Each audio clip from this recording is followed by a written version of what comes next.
Stardust Racers is arguably one of the most intense roller coasters at Universal Orlando Resort, and I have been lucky enough to ride it many times since Epic Universe opened its gates for previews. Now, I myself am a big fan of roller coasters, but when it comes to new roller coasters out there, especially ones that go really fast and are really tall, I tend to get a little nervous from time to time, and the very first time I rode Stardust Racers, I have to admit, I was absolutely terrified. I have seen a lot of chatter online of people asking other people who have already ridden Stardust Racers whether or not it's scary, and whether or not it's suitable for people who don't really care too much for roller coasters but are really interested in it, and I've seen a lot of mixed opinions. Stardust Racers is by no means a coaster meant for first-timers. It is pretty intense and is arguably the most intense roller coaster at Universal Orlando, rivaling the intensity of the Velocicoaster. In this video, I'm going to be doing my absolute best to quell any fears that anyone might have about riding Stardust Racers. We're going to be going through this coaster scene by scene, element by element, so that way you guys know exactly what to expect when riding this attraction.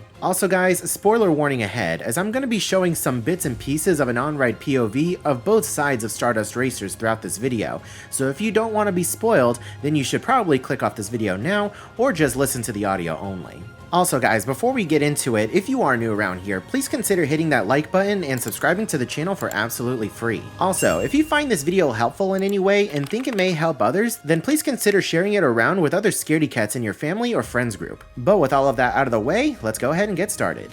Stardust Racers is a steel dual-launch roller coaster that features two separate coaster tracks, giving two different experiences, and can be found in the Celestial Park section of Universal's Epic Universe. These dueling coasters were developed by Mach Rides, and both share a top speed of 62 miles per hour, and both have a max height of 133 feet, with only one inversion or upside-down moment across 5,000 feet of track. The ride's backstory is that the Celestians, the residents of Celestial Park, have learned to capture comets from the stars and ride them, which is how they traveled to different worlds before the portal system was invented. They are allowing visitors to race on two of these comets, Pulsar and Photon, to see which is the fastest. Just for the purposes of this video, we're going to make things easier and we'll just be referring to the coasters as green and yellow. Now, there is some debate in the coaster community as to whether or not one side is more intense than the other. For me personally, I find them to be pretty equal in terms of intensity. The overall ride experience does differ a little between green and yellow, but we'll get into that a little bit later. It's important to note that both green and yellow tracks of Stardust Racers is its own unique closed-circuit ride, so you will need to wait in line twice if you want to experience both sides of the coaster. Once you get up to the station past the metal detectors, you'll be able to choose which side you want to ride. When you board Stardust Racers, you're going to be pulling down on some overhead restraints. However, these do not rest on your shoulders. These restraints will be sitting down on your lap. Now online, I've seen a lot of people complain about the restraints and whether or not they feel secure or safe on this ride. I can assure you, these restraints are safe. You are not going to fly out of this coaster. These restraints are made to rest on your lap, and when you board to ride, the attraction attendants are going to make sure to push down as hard as they can on your lap bar. In the coaster community, we call this stapling you into your seat, so that way you're not going to be going anywhere.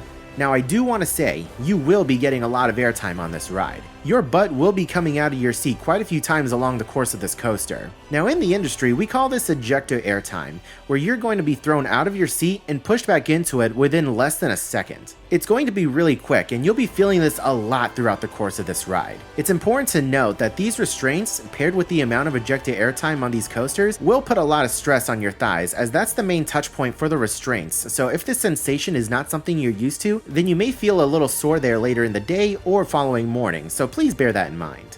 Let's go ahead and start our ride through with the green track. Pulling out of the station, you're going to make a quick descending right and left turn where you meet up with the train on the yellow track to start your race. You enter a tunnel where you're launched initially at about 56 to 58 miles per hour. Now I say initially because this straightaway actually delivers two separate launches. The first launch at the start is more gradual but fast. Then midway through, you're met with a second and quite surprising burst of speed to help propel you over the first element of the ride called a top hat and into the first drop of the ride. If you're seated in the front of the train, you're going to experience a good pop of ejector airtime as you crest the hill rather quickly.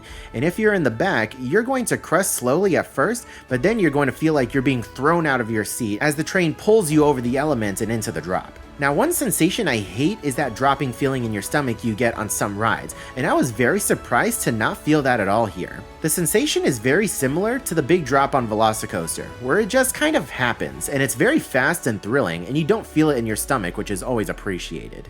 From there, you're pushed up into the air again and feel another pop of airtime as you turn left and descend. From here, this will be the first instance of dueling you get where one coaster crosses above or below the other. Each coaster trades being on top, and then you have a few airtime hills before going into a double up. Bear in mind, while all of this is happening, you're being slammed in and out of your seat repeatedly. By this point of the ride, you guys may have already noticed the awesome soundtrack coming from the built-in speakers in your seat. This score was made specifically for Stardust Racers and is the same on both coasters. It fits in perfectly with the speed and feel of the coaster, and even has a nighttime variant that in my opinion is even more epic. It's actually what's playing in the background right now, but I can let you hear a little bit more here.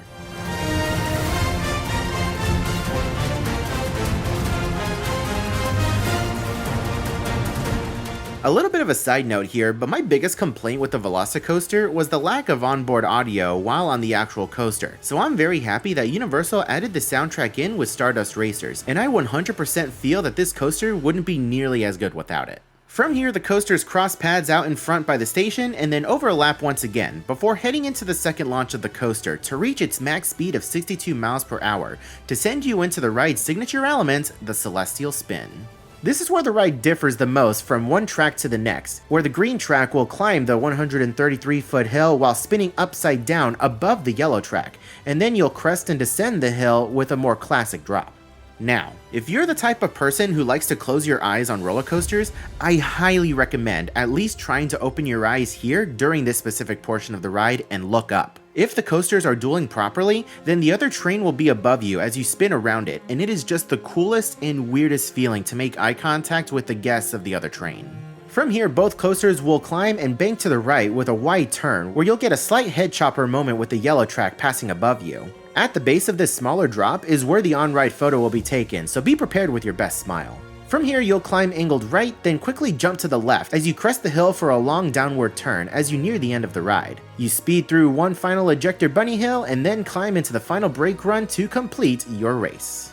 For the most part, the yellow track next door is just a mirror of the green track with a few small differences. For example, the series of ejector hills is slightly different just before the crossover out in front of the attraction, and during the Celestial Spin, you'll climb the hill like normal, but going down, you'll be thrown into an inversion as you descend 133 feet. So for most coaster fans, it's really a matter of wanting to be upside down going up, or being upside down going down when it comes to choosing which side to ride. One thing I was really worried about when it came to riding the yellow track was possibly feeling like I was being thrown out of my seat like you do on Velocicoaster during the Mosasaurus roll at the end. And if you've ever ridden Velocicoaster, then you know exactly the feeling I'm talking about. I'm very pleased to say that that feeling does not exist on this ride. The Celestial Spin element is the real highlight of this ride, and while forceful, it is glass smooth and easy to handle. And with that, you have conquered Stardust Racers. In total, this ride takes about a minute and a half from the time you leave the station to the time you hit the final brake run, and honestly, the whole experience goes by so quickly that you don't even have time to process what you just went through. This ride is non-stop from the first launch to the final brake run, and it's honestly the greatest roller coaster at Universal Studios right now in my opinion. I absolutely adore this roller coaster. I was honestly terrified of the Celestial Spin more than anything the first time I rode, but the spin was not bad at all. There really isn't anything to be scared of at all with Stardust Racers. It is such a quick ride that before you even realize what happened, it's done, and you will not regret riding this attraction, guys, I promise you.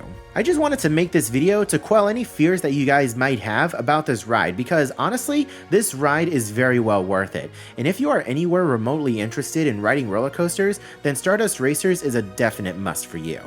If you're riding Stardust Racers for the first time and are looking for a slightly less intense experience, then I highly recommend sitting towards the front half of the train. You are going to get a bit more ejector airtime towards the front, but I feel it's still a less thrilling experience than being in the back of the train. In my opinion, the back half of the train, specifically the last few rows, is where you're going to have the most intense experience. Yes, you're not going to get as much ejector, but here is where you constantly feel like you're being catapulted from your seat as you're dragged through each hill of the ride. And you tend to feel a little bit more of the drop sensation. If you do want to make yourself feel a little bit more secure during the moments of airtime, then I would suggest tucking your legs under the seat as much as you can to help kind of keep yourself in the seat as much as possible. I want to thank you guys so much for watching today's video. If you have ridden Stardust Racers already, leave your thoughts and experiences down in the comments section below to help other people who may be interested in hearing some second opinions from other riders. I'm sure it will help someone out immensely in the future if they are watching this video and are slightly terrified of riding Stardust Racers. Please subscribe to the channel if you are new around here and want to see more like this in the future, and share the video with your friends and family if you're planning on coming to Epic Universe anytime soon. I hope you are all having a wonderful day, morning, afternoon, and evening, and I will see you guys in the next video.